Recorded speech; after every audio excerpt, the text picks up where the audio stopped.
What's up, guys? Welcome into SDS College Football Uncensored. It's our new weekly video series, and let's just get right into it. College football is back. Week 0 finally happened as Florida and Miami kicked off the season in Orlando. I know I was excited. I'm sure y'all were excited.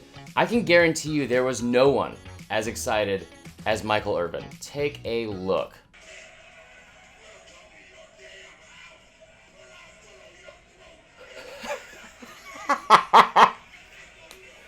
How many Four Locos do you have to snort to get on that level? Also, I would love to know what question was asked that prompted this, because you know it was something like, hey Mike, what do you think the key to victory is tomorrow? And he opened up with showing up at someone's house and ripping out their damn heart. Even for football, that's a little aggressive. So I mean, somebody reached out and was like, hey Mike, listen, having this party, do you mind showing up, maybe, shaking some hands, sign a few autographs? And he was like, you know what, how about I show up and power drink at the open bar for 4 hours and sweat through my shirt, then get on stage and give everyone nightmare fuel they can never unsee. The next morning on College game day, Michael Irvin is on like nothing happened. He shows up with his shirt tucked in to a pair of white jeans, like 7 hours after saying he's gonna rip someone's heart out. Who, besides Michael Scott and literally every white woman I've ever seen at a summer baseball game, is still wearing white jeans? You can't just get on stage and say you're gonna rip someone's heart out and then a couple hours later slide into a pair of white Dickies and act like nothing happened. So the game itself was Saturday night, and we're not legally allowed to show you any footage or highlights so we don't get sued. However, we do have a video that is a pretty spot-on reenactment of the game in case you missed it. Yeah. This was it, guys. It was just a 3-hour train wreck of inefficiency that everyone still watched because we all missed football, and apparently CSI Miami was also a rerun. Now, listen, this game had literally everything you'd ever want or hope to see in a Florida and Miami football game.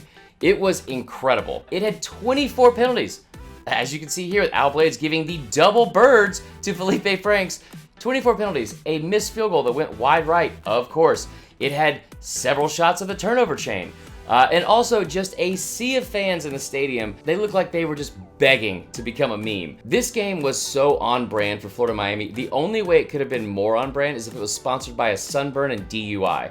It was incredible. So the game itself wasn't great. Like if you love football and you love heart palpitations and crippling anxiety, then this was the game for you. Because honestly, both teams deserved to lose. However, the one win for all of us was when Steve Spurrier went viral for his reaction to Felipe Franks' second interception in the fourth quarter.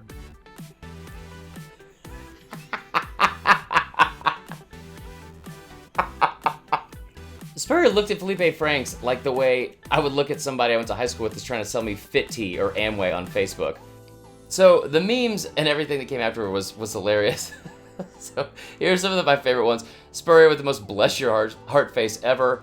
When someone tries to tell you Texas is back, yeah, that's pretty spot on. This might be my personal favorite. When you check your bank account after a weekend bender, it's the same look you give after you check like your drunk text from a night out after a fireball blackout. So during the broadcast, there was a huge surprise in the sports world when Andrew Luck announced his retirement, which obviously took social media by storm.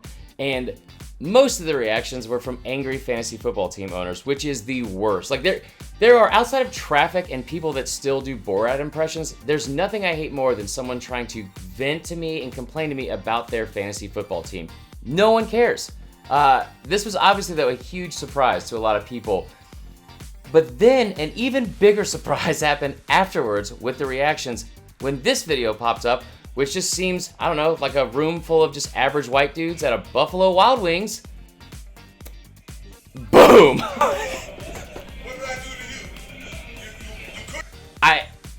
I don't even know what to say here. First off, I don't know why OJ is drinking a glass of Merlot at a fantasy football draft. Bigger question, who is in a fantasy football league with OJ Simpson? Who signed up for that? You imagine how uncomfortable it's going to be for you all season long when he's asking you, hey man, who do I start, cut, and bench? I'm sorry, cut? I don't know, OJ, not me. Like, you have to accept every trade offer. Yeah, because we all know what happened. So here's my prediction for this. Andrew Luck is 100% going to come out of retirement at some point. Not because he misses the game or because he needs the money. It's because if we've learned anything from 1994, it's that you don't want OJ Simpson mad at you. And I swear to God, that's a bowl of French onion soup. What? He just gets worse by the day.